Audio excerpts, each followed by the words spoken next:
Boa tarde a todos. Boa tarde a todos. Estamos iniciando mais uma live pela Escola da Advocacia Geral da União. Essa live faz parte do projeto Escola em Casa, idealizado pelo nosso diretor nacional da Escola da AGU, Dr. Danilo Santana. Nossa convidada de hoje é a doutora Kaline Ferreira. Estamos aguardando a doutora Kaline.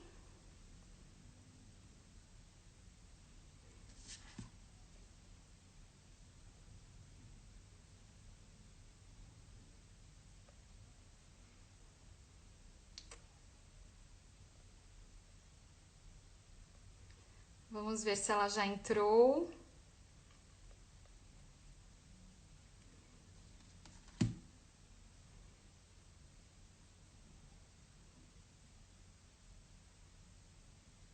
Doutora Kaline.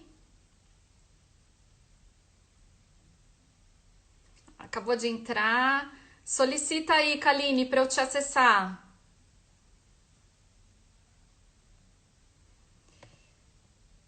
Pronto. Aguardando aqui a doutora Kaline entrar.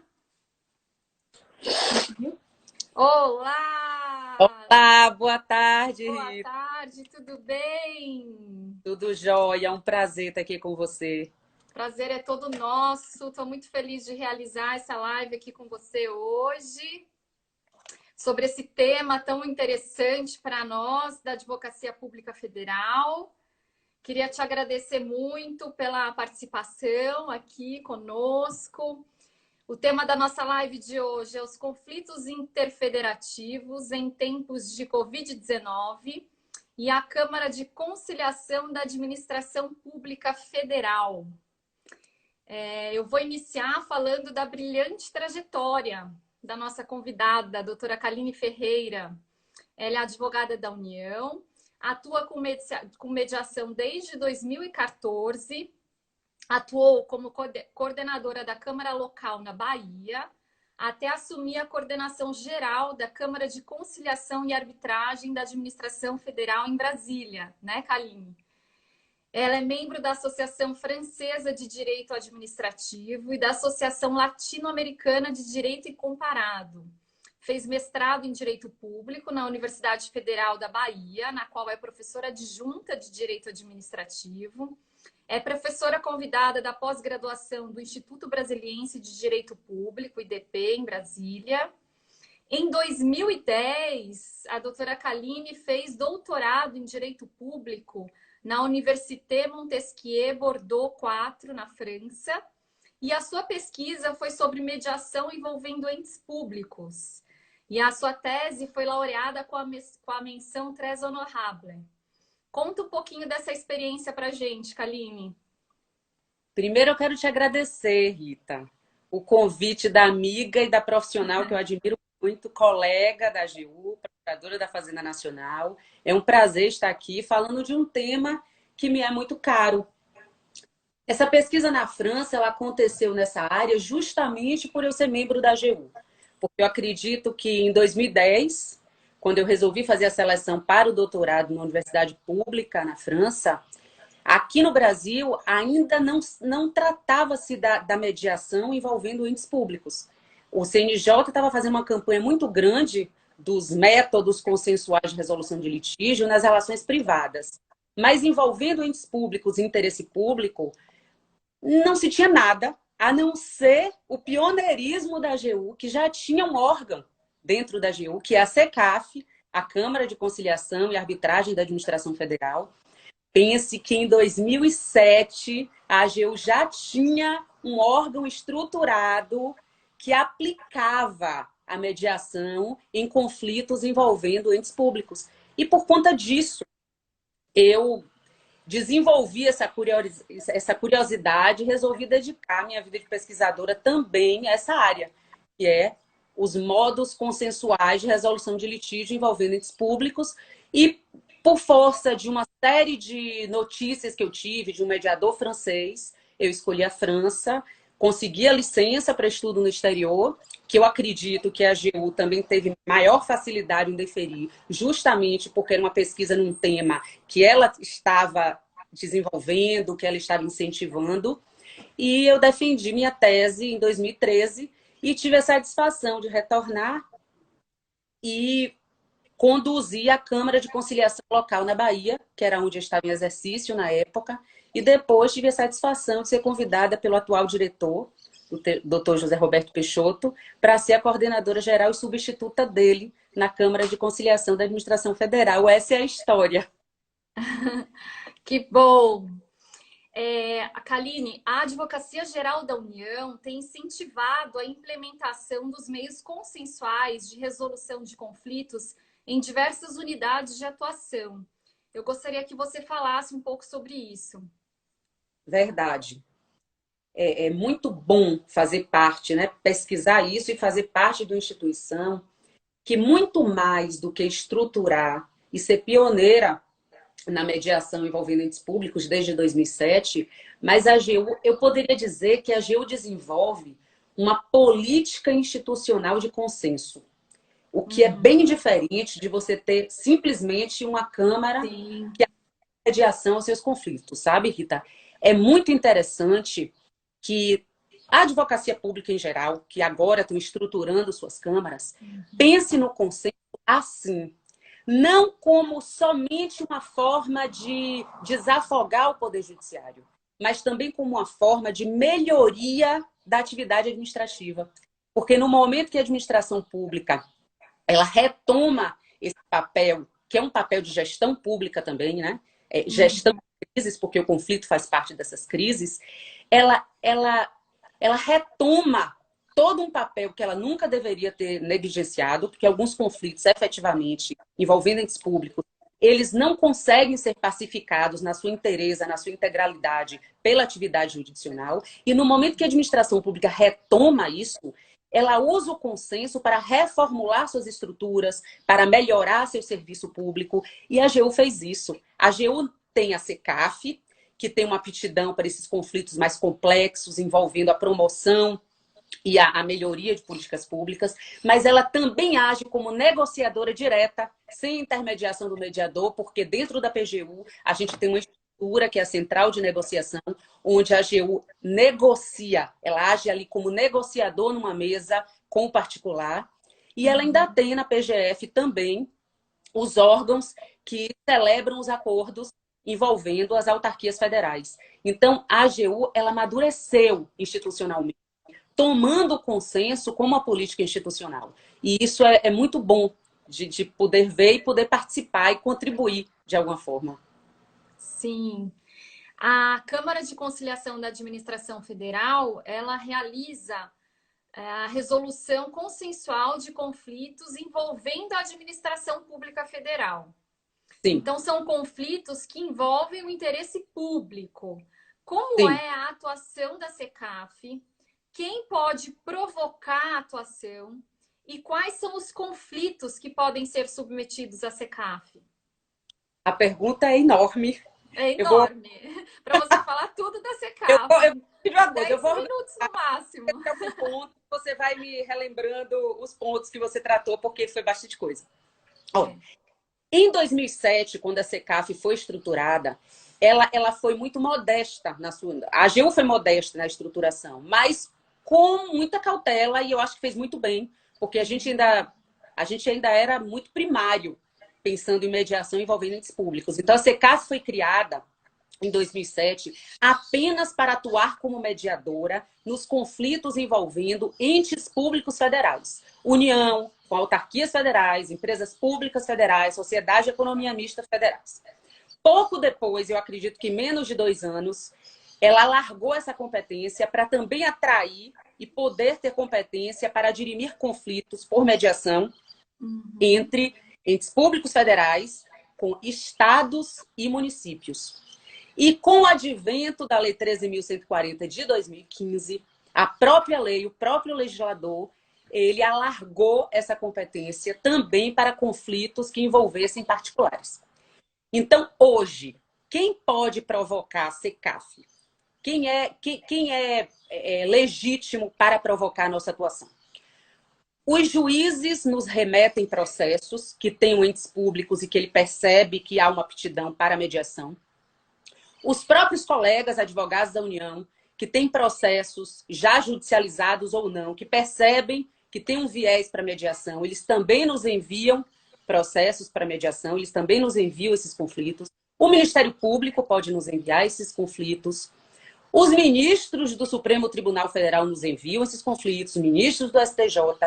O Congresso Nacional, o Poder Legislativo, a Câmara dos Deputados, o Senado pode nos enviar conflitos. Os municípios, as procuradorias gerais dos municípios, prefeitos, governadores dos estados, procuradorias gerais dos estados também nos enviam esses conflitos. E agora, uma cautela quando eu disser, os particulares também nos provocam enviando conflitos para serem dirimidos. A partir de 2015, o particular também pode nos enviar esses conflitos. Mas percebam, a SECAF, ela tem uma vocação natural para conflitos complexos, multilaterais, que envolvam políticas públicas e que tenha uma abrangência coletiva. A SECAF não pode se dedicar a conflitos em massa, a conflitos em série, porque nós não fomos concebidos para isso. Então, a gente está criando filtros político-administrativos no decreto presidencial que vai regulamentar a Lei 13.140, justamente para dizer, sim, os particulares podem levar conflitos para a SECAF, mas não são todos os conflitos. São conflitos de dimensões coletivas. Então, associações, sindicatos, enfim, nós vamos filtrar quais são os conflitos que podem ser levados para a SECAF pelos particulares. Sim, Será ótimo. Que faltou alguma coisa? Porque essa pergunta esclarecimento. Não, é exatamente isso. Quais seriam os conflitos que poderiam ser submetidos e quem pode provocar a atuação da SECAF? Porque existe muita dúvida em torno disso e vai ser excelente essa regulamentação, né, para dar conhecimento público de quais os conflitos que podem ser submetidos à SECAF. Muito necessária. Como esses conflitos envolvem interesse público, Kaline, existem parâmetros, limites para a realização da autocomposição? Como são esses procedimentos de mediação e conciliação realizados pela SECAF? Outra pergunta muito interessante e acredito que muito útil para o público é o seguinte, muito já se discutiu na doutrina e até hoje eu sou orientadora de alguns trabalhos acadêmicos, a gente ainda vê um pesquisador ou outro querendo fazer uma lista do que é que pode ser mediável, o que não pode. Hoje eu estou convencida, sabe, Rita? Eu sei que é melhor ser uma metamorfose ambulante, como diz Raul, do que ter aquela velha opinião formada sobre tudo. Não que seja imutável, mas acho que hoje eu estou bem convencida de que a gente não pode estabelecer uma lista prévia, teórica, do que envolve interesse público indisponível e não poderia ser mediável e o que poderia ser mediável. É impossível. Por quê? Porque só circunstancialmente, diante do caso concreto, é que você percebe que, de vez em quando, um conflito que aparentemente ele não é mediável, ele tem alguma dimensão mediável. Percebe? E isso a gente só consegue analisando, de alguma forma, o conflito que nos é apresentado. A AGU, eu não sei se intuitivamente, porque foi tão precoce esse estabelecimento desse procedimento lá em 2007, que eu acredito até que foram mentes privilegiadas naquela época, né? Porque hoje a gente fazia uma crítica de alguém que concebeu uma estrutura tão pioneira em 2007, considerando que a gente só tem uma lei de mediação em 2015, que traz um capítulo sobre mediação envolvendo entes públicos, eu não tenho coragem de criticar aquelas pessoas que conceberam a SECAF em 2007. E quando eles pensaram nesse procedimento, eles incluíram a admissibilidade, o juízo de admissibilidade dos procedimentos de mediação. E é justamente nesse juízo de admissibilidade que o mediador, diante do conflito, já ouvindo os interessados, já conhecendo, já mapeando melhor esse conflito, é que vai dizer se aquele conflito é mediável, se não é mediável, se o interesse indisponível, ele toma que fragmento do conflito? 80%, 70%? Tem 10% mediável, 20%? É possível mediar? É possível apresentar propostas válidas em algum ponto que pode ser mediado? Então, assim, é impossível, teórica e previamente, você estabelecer como lista o que não pode ser objeto de mediação. Perceba que meio ambiente, vou ilustrar com um exemplo bem claro. Meio ambiente, não há dúvida que é direito indisponível a proteção ao meio ambiente. Está na Constituição Federal, protegido para presentes e futuras gerações, e, no entanto, faz-se TAC em matéria ambiental desde que o TAC foi introduzido no nosso ordenamento jurídico. Então, a gente não tem como dizer, olha, conflitos versando sobre o meio ambiente não podem ser mediados. Conflitos envolvendo indígenas não podem ser mediados. Conflitos envolvendo... Enfim, não tem. Isso não é possível. É sim, diante de cada caso concreto, o mediador verificar se há margem para mediação ou não, e isso fica muito bem motivado. Eu acredito que foi feliz lá quem concebeu o procedimento de mediação assim, e até hoje a gente trabalha dessa forma. Nosso procedimento, ele é leve, ele é um fluxo procedimental. Mediação, ela não tem... E o CPC já inaugurou isso, né? O CPC atual. E a mediação, isso ainda é muito mais profundo. A gente não tem um rigor formal. A gente tem um fluxo de procedimento que é orientado pela estratégia.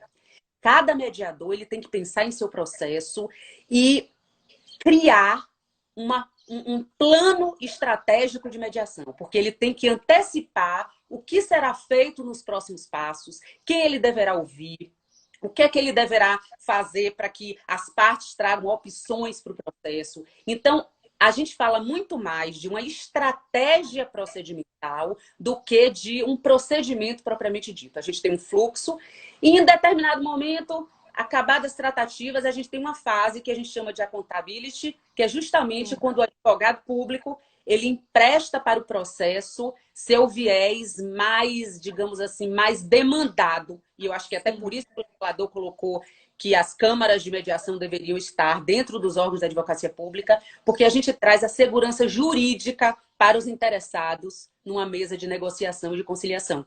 A gente tem os pareceres de conformidade, de juridicidade, que a gente pede a todos os interessados para a gente garantir que aquele contrato celebrado ele vai ser executado e vai ser executado sem trazer responsabilidade pessoal para as autoridades que estão assinando. E a gente tem o êxito final, que é o acordo. Mas a grosso modo, é assim que se desenvolve o procedimento de mediação. Todo ele com eu diria que existe um eixo gravitacional, que é a voluntariedade. O processo de mediação, o mediador não decide, o mediador dialoga, o mediador assiste ao diálogo, aproxima as partes, mas ele não decide, são as partes que decidem. O protagonista no procedimento de mediação são os interessados e não o mediador. E a gente precisa da voluntariedade, da colaboração, da cooperação daqueles que estão envolvidos no conflito, sob pena do processo ser extinto. Sim, você já tem uma vasta experiência, né, na Câmara de Conciliação da AGU. E os profissionais que estão atuando na Câmara de Conciliação da AGU têm a formação já de mediador, fizeram curso, são especialistas na área, são profissionais que estão realmente preparados para fazer esse tipo de diálogo, né, necessário na busca do consenso nesses conflitos. É muito legal o trabalho que é realizado pela SECAF. Eu queria te perguntar agora, Kaline, como que a publicidade desses acordos que são realizados pela SECAF diante do sigilo previsto na Lei de Mediação, a Lei 13.140 de 2015? Bem, a partir da Lei de Mediação, foi colocado uma novidade, porque nosso procedimento de mediação não deixa de ser um processo administrativo. É um processo administrativo sui generis, mas é um processo administrativo porque ele se desenvolve dentro da administração pública e a gente não pode fugir ao princípio, que é o princípio da publicidade, da visibilidade dos atos administrativos. Mas existe um plus em relação a isso quando se trata de conciliação. Nós não podemos revelar informações e documentos de um processo de mediação, com ele ainda em curso, quando isso coloca em risco o êxito das tratativas. Então, nossos acordos, nossos termos de conciliação, esses são publicizados, sim. Não existe nenhuma formalidade na lei para que eles se tornem título executivo extrajudicial, a não ser a homologação que ainda está prevista nos nossos normativos. Não existe uma obrigatoriedade, eles não são publicados em diário oficial, nada disso. Eles são informados às partes depois da sua homologação, que antes ele era pelo advogado-geral da União, agora temos a satisfação de que essa competência foi delegada para o nosso próprio diretor, então isso já é uma aceleração do tempo e menos formalidades para o nosso procedimento, que é isso que a gente almeja, mas não existe uma publicação em diário oficial, não existe esse requisito para a execuibilidade do termo de acordo. Mas eles ficam disponíveis, pesquisadores, curiosos, interessados, podem ter acesso a todos os nossos termos de acordo. Nossa CICAF, a nossa Câmara, ela passou por uma estruturação, uma reestruturação, que começou em 2019, né, quando a gente assumiu a nova gestão, e essa reestruturação ela passou por fases. Primeiro, uma reestruturação normativa, uma reestruturação de mediadores, uma implantação de um plano permanente de capacitação dos mediadores, porque mediação é atividade técnica, não é o fato de ser um advogado público, advogado da União, que você já é um mediador. E também agora a gente vai passar por uma reestruturação nessa divulgação dos nossos atos e a acessibilidade desses atos. Então, a gente está fazendo nossa página justamente para deixar mais acessível esses termos de acordo, para o cidadão, para o interessado, para o pesquisador, para o estudante, ele ter acesso aos nossos números, às nossas estatísticas e aos nossos acordos. Excelente, excelente. E agora nós vamos entrar no tema propriamente dito da live, que é a atuação da CECAF nos conflitos interfederativos. E eu sei que tem um exemplo aí maravilhoso que vocês estão atuando aí num caso bem complexo. Eu queria que você falasse desse caso e como é a atuação da CECAF nesses conflitos interfederativos. É isso, né, Rita? Se a gente fala de mediação, diálogo, de métodos consensuais, a gente entra num tema bastante incômodo para a administração pública, que é por que judicializar conflitos que envolvem entes públicos, que são os interfederativos, principalmente. Conflitos que são da União, com um Estado, com vários Estados, ou com todos esses entes têm uma capacidade de diálogo muito grande. Eles são todos muito bem equipados com suas procuradorias. Eles têm total... Esses conflitos são os que são mais aptos a serem resolvidos pelo diálogo. E eu vou lhe dizer que a maioria deles, se forem levados ao judiciário, eles algum dia terão um termo final, mas não será um termo final pacificador. Então, muitos deles serão muito melhor resolvidos na mediação.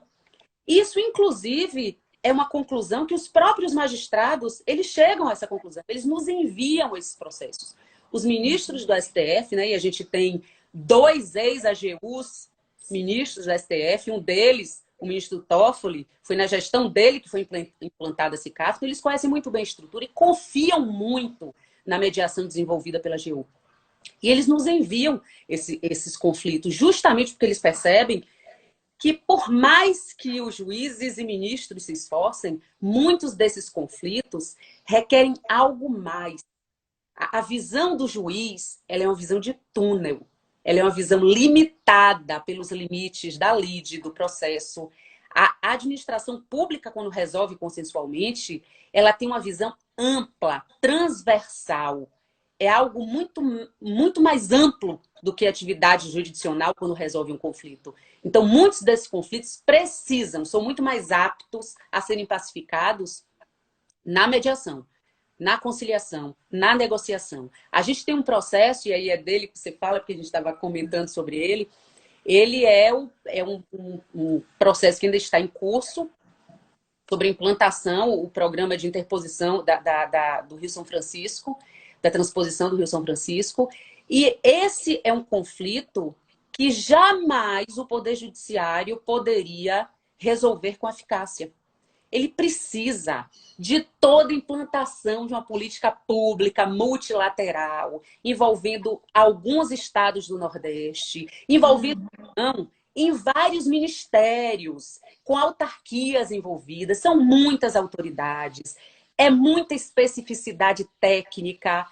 E nosso diretor, é ele que é o mediador, José Roberto Peixoto, é ele próprio que media esse processo, pela complexidade, pela experiência que ele já tem com negociação, que ele trouxe da Procuradoria-Geral da União.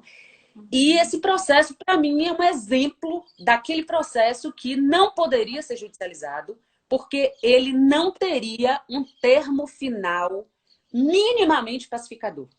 A implementação de uma política pública, se feita por um juiz, ela é inadequada. A gente está vendo aí.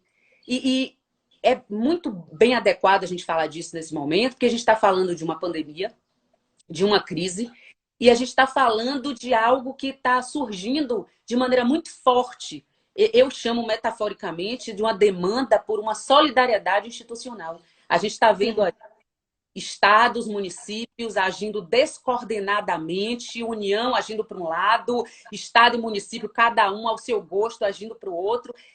O que falta é uma coordenação. Coordenação essa que, para mim, não poderia ser desenvolvida no Poder Judiciário. Deveria ser desenvolvida através de mediação. De aplicação de métodos consensuais. Aproximação. Sim. Deu uma sumida na voz da doutora Kaline. Kaline, você está me escutando? Estou te escutando. Então vamos continuar aqui. Então, essa crise gerada pela Covid-19, todo mundo sabe que vai acabar intensificando, né, a judicialização. A SECAF tem atuado na mediação de questões relacionadas à pandemia? Na linha do que você estava falando, da necessidade dessa coordenação, nós tivemos um evento na escola da AGU sobre direito financeiro, que foi muito bom também. Aproveito para divulgar os eventos que estão sendo realizados pela escola da AGU e convidar todos para visitarem o nosso canal do YouTube da escola. Os eventos estão todos lá, as lives também são todas gravadas e depois são disponibilizadas no nosso canal do YouTube da Escola da AGU. E eu estava comentando desse evento em que o professor Heleno Torres e o desembargador federal Marcos Abram, eles comentaram justamente isso, falando que o papel da Advocacia Geral da União é fundamental para exercer essa necessária coordenação nacional do diálogo, né, entre os entes federativos, promovendo e garantindo o federalismo cooperativo tão necessário nessa crise toda que estamos enfrentando, né, para que haja um equilíbrio, né, um diálogo equilibrado entre os entes federativos. Na outra live que eu fiz com a professora Gisele Góes, ela também estava falando nessa necessidade de atuação coordenada e cooperativa entre todos os entes.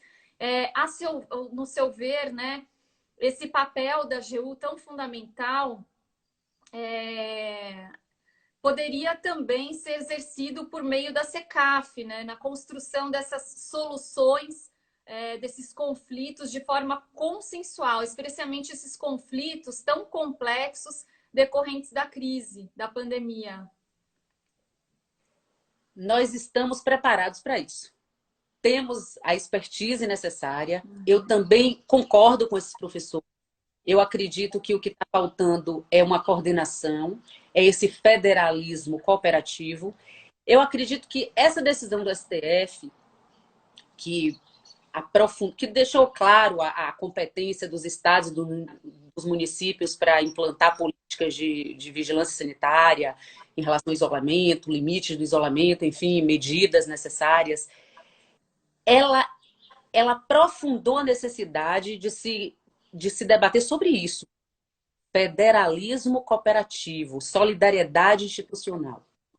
O interesse público, Rita, é um só. Ele não é departamentalizado. Não existe interesse público federal, municipal e estadual. O interesse público é único. E é comum a esses entes. Eles têm a competência constitucionalmente assegurada para promover esse interesse público. mas o interesse público não é departamentalizado. Então, não é difícil chegar a uma coordenação entre esses entes, mas essa coordenação é necessária. Tem que ter um maestro, sob pena da gente não ter uma política. Olha, nós temos um país com profundas diversidades, então eu acho óbvio que sejam os municípios e os estados também proclamados legítimos para fazerem essas políticas, porque são eles que detêm o conhecimento e detêm a informação e são conscientes dessas diversidades. Mas tem que haver coordenação. Então, o que falta é diálogo. O que falta é essa coordenação que pode vir justamente com técnica.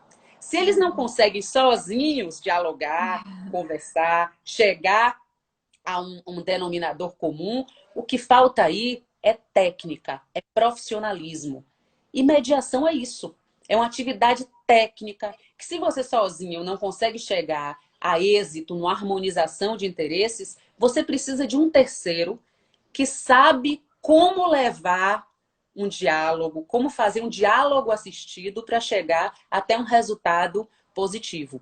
Essa onda de judicialização, essas consequências da pandemia ainda não chegaram.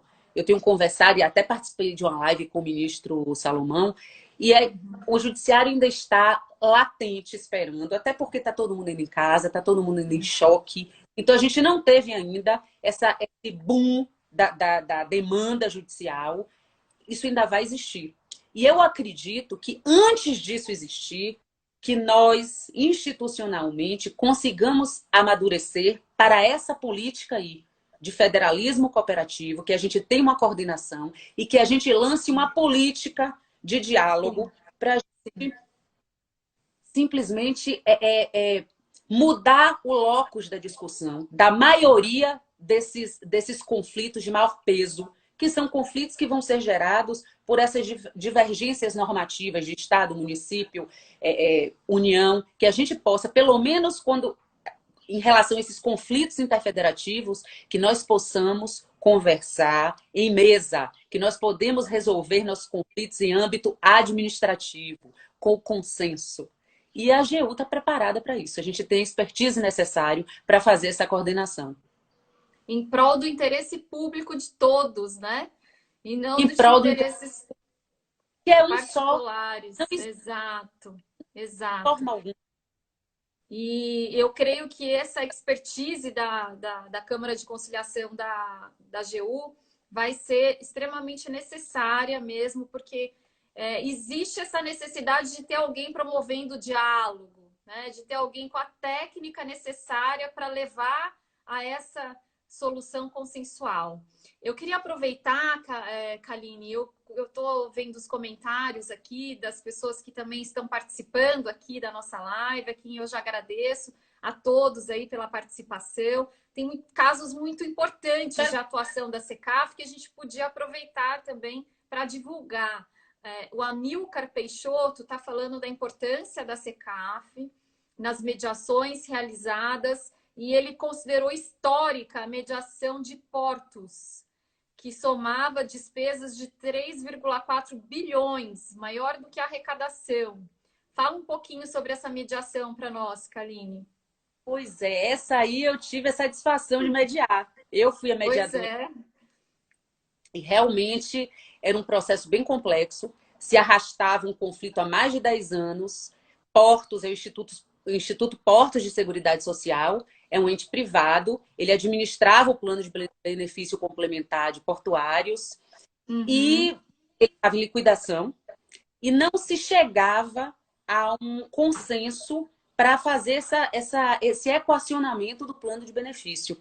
Então, o plano ia ser liquidado. E isso seria um resultado negativo para todos.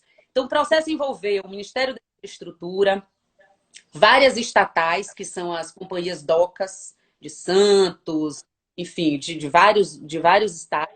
Tem companhias docas, tem portos, Bahia, enfim.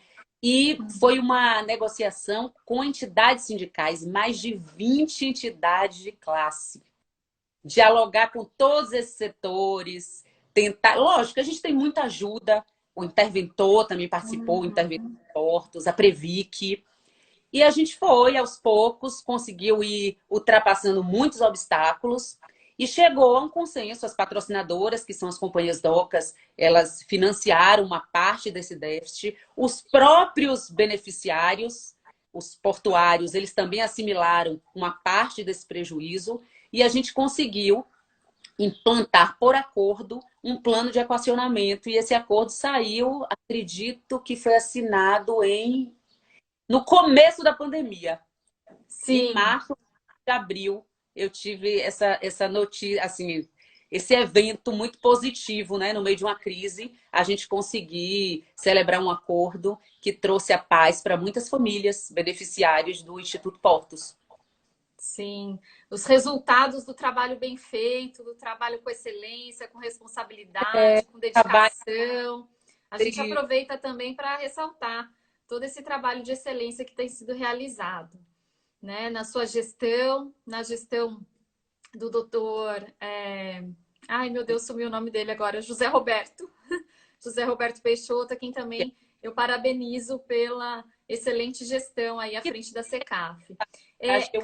Kaline, vamos Pode falar. falar um pouquinho da concessão de liminares no âmbito da Câmara de Mediação da SECAF. Vamos lá.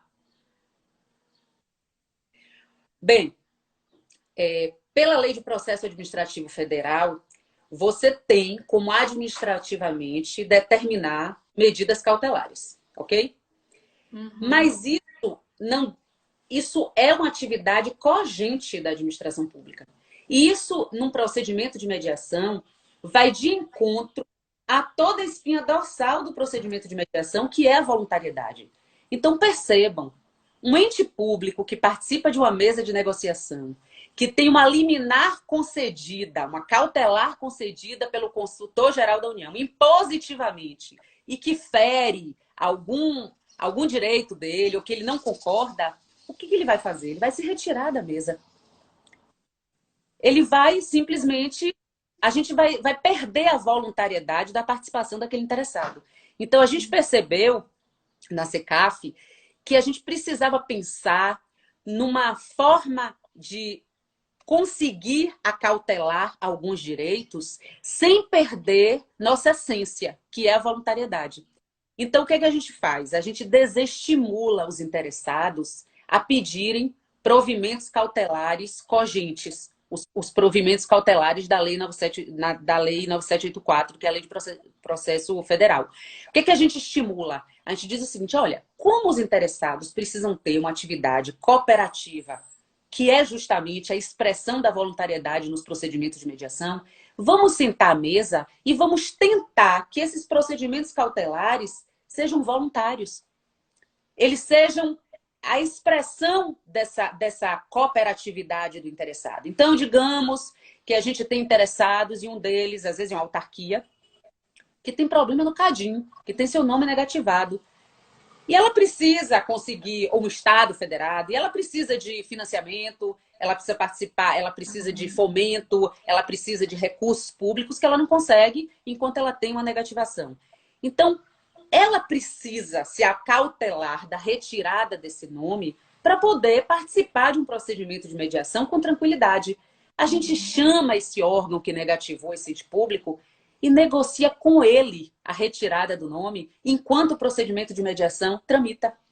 E a gente consegue, a depender das técnicas que você aplica, a depender do proveito do procedimento de mediação para aquela parte, ele aceita retirar temporariamente, a gente faz acordos parciais e um procedimento cautelar desse voluntário seria um acordo incidental e a gente tem êxito nisso aí.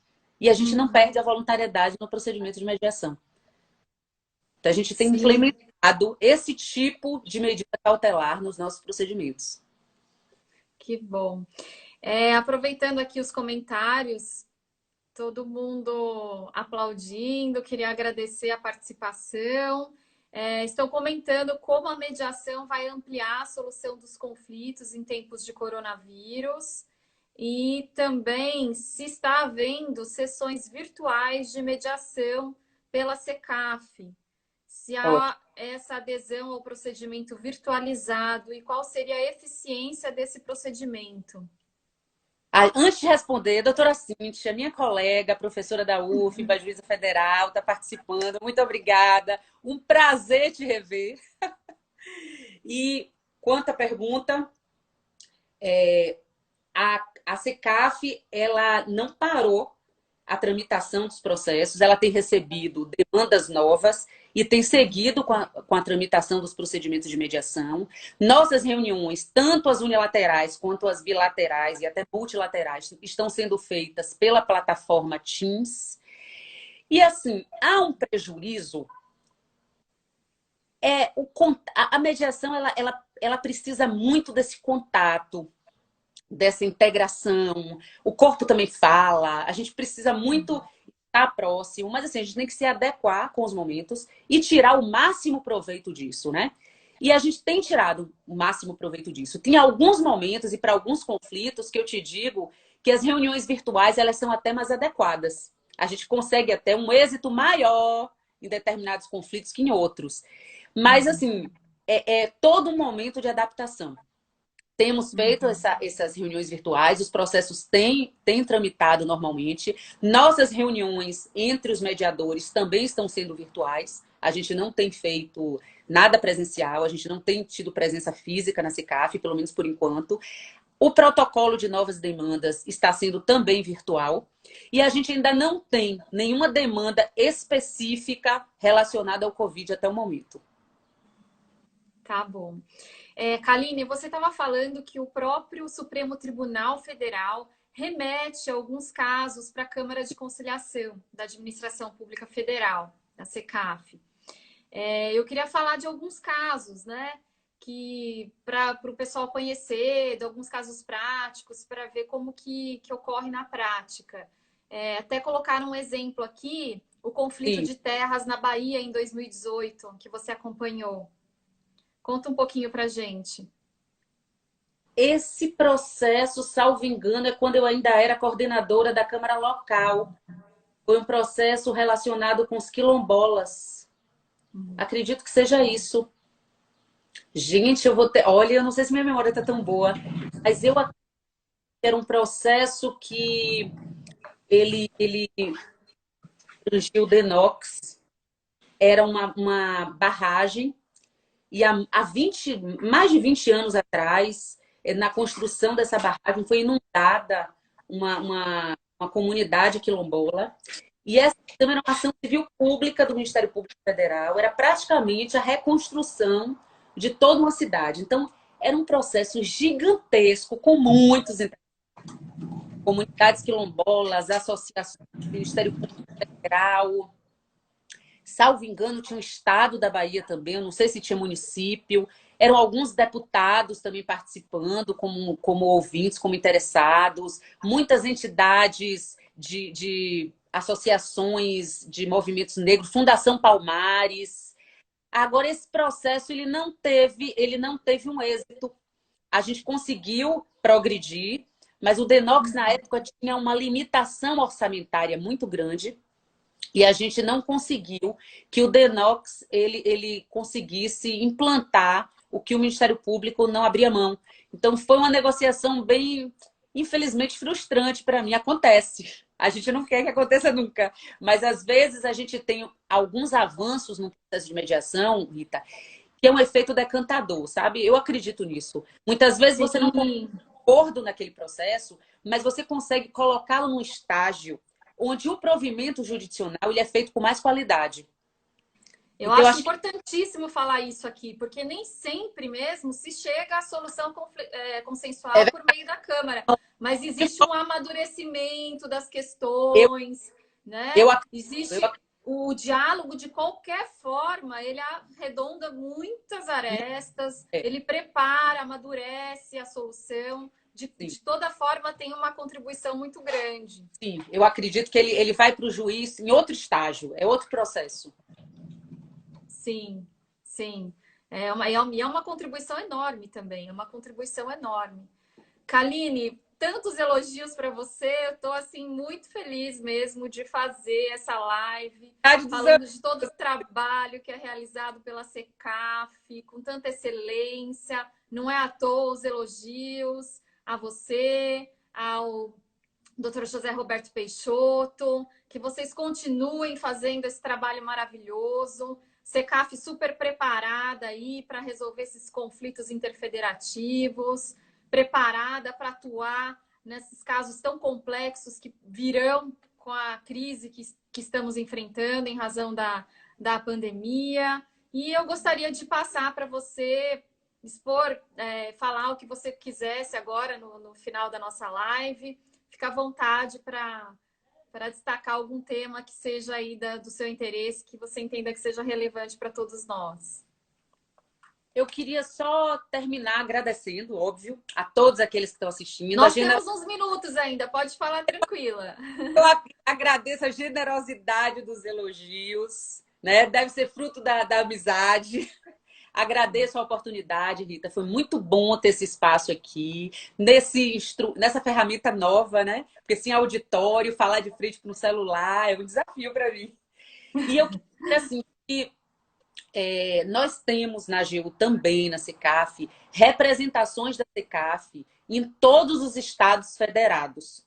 Nós temos nossa central em Brasília e em cada estado federado, dentro das consultorias jurídicas da União, nós temos as câmaras locais de conciliação, com um coordenador, com as mesmas competências nossas, desde que os conflitos tenham impacto local. E, fora isso, a gente tem também o fortalecimento das procuradorias do Estado, né? Nós recebemos muitos procuradores do Estado que vão lá para conhecer a nossa experiência, conhecer a Secaf. A gente formou uma rede nacional de autocomposição da administração pública, onde estão várias PGEs participando. Roberto Peixoto e minha. E assim, eu espero que nós tenhamos em breve uma política institucional do consenso nacional, não só da AGU, mas que o modelo da AGU inspire os estados federados, inspire os municípios e que nós possamos ter o poder judiciário para exercer função de poder judiciário nas ações que realmente necessitam de provimento jurisdicional e que tenhamos uma administração pública forte, com advogados públicos capacitados para desenvolver métodos consensuais de resolução de conflitos, porque esse ambiente não é o ambiente de atuação do Poder Judiciário. Existe o lugar dos métodos consensuais, a eficácia desses métodos consensuais para uma infinidade de conflitos que não são pertinentes e nem conseguem ser pacificados com êxito e eficácia no Poder Judiciário. Então, eu tenho esse desejo que a gente consiga realmente, no espírito cooperativo, colaborativo, que a gente tenha essa política nacional, institucional de consenso. Vamos ter, vamos ter. É a justiça multiportas, né, Kaline? Que nós Sim, temos exatamente. que ter essas multiportas. Exatamente. Para que existe um meio adequado para a solução de cada conflito, Exatamente. a depender das particularidades de cada um. É exatamente esse sistema multiportas. Muito importante. Que bom, que bom. E eu agradeço muito a sua participação, que veio esclarecer e trazer toda essa importância do trabalho realizado pela Secaf, tantos casos importantes em que houve atuação significativa e efetiva da Câmara de Conciliação da AGU.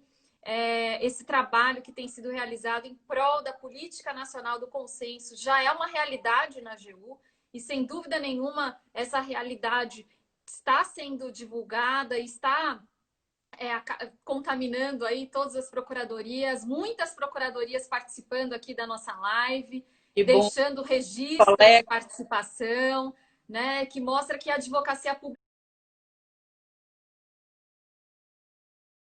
como um todo está se preparando para essas políticas de consenso. E é uma grata satisfação para mim. Estamos realizando também com a participação da doutora Kaline, do doutor José Roberto Peixoto, da doutora Clara Nitão, que é a coordenadora das centrais de negociação da AGU. Nós estamos fazendo uma obra coletiva sobre a desjudicialização e sobre essa política nacional do consenso no âmbito da AGU e do Judiciário. É uma obra em parceria com o Conselho Nacional de Justiça, doutor Henrique Ávila, com o professor Kazuo Watanabe, com a doutora Trícia Navarro, que também participa do comitê lá do CNJ de conciliação. Então, é um trabalho interinstitucional que está sendo realizado e protagonizado pela Escola da Advocacia Geral da União, da qual eu me orgulho de fazer parte. É um grande time, é um trabalho em equipe de todos os regionais. Nós estamos realmente conseguindo realizar tantos eventos online pela sinergia do nosso trabalho em cooperação, né? Isso em todas as áreas é necessário. Então, aproveitando aqui também para divulgar. Eu sou admiradora do seu trabalho, viu? Obrigada, obrigada. Agradecer a participação de todos e dizer que foi uma grande honra para mim fazer essa live com a Kaline, essa profissional fantástica. Espero que tenha sido útil. A porta da Câmara está aberta para vocês nos conhecer, para tirar dúvidas. Que bom, querida, que bom. Um beijo grande. Tudo de bom para você. Temos aí agora 5 minutinhos, se você quiser deixar mais algum recado, senão a gente encerra. Gente, eu estou vendo aqui a participação, José Roberto está aí, presente. Nossa, muita gente. Fico feliz, espero mesmo que vocês tenham tido pelo menos um panorama. Quem não conhecia a SECAF tenha conseguido assimilar um panorama pelo menos básico do que é a SECAF.